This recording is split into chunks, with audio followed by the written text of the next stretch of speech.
Hello mga besh, samahan niyo ako magluto ng adobong gulay na may manok. Baby Twinkie.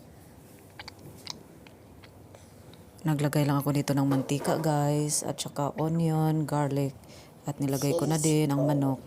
Hahaluin ko lang ito ng hahaluin.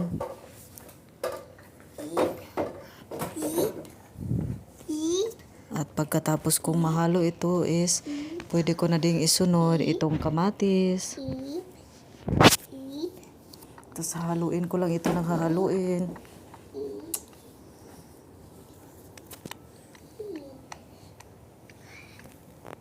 Ayan, hahaluin ko lang ito ng hahaluin.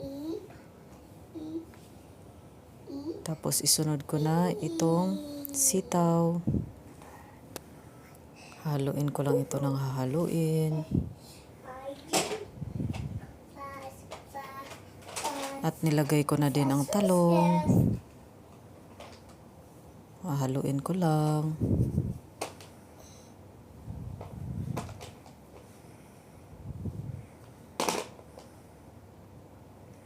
Tapos lagyan ko ng toyo.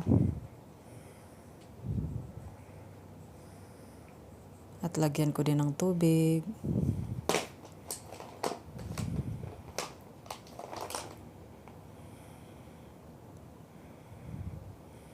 At lalagyan ko din ng black pepper. At sa panghuli is ilagay ko na ang kangkong. At pagkatapos, hahaluin ko lang ito ng hahaluin mga besh para mahalo siya ng maayos. Ayan, haluin lang ng haluin. Ang kangkong kasi is madali lang siyang maluto. Kaya siya yung inilagay ko sa panghuli.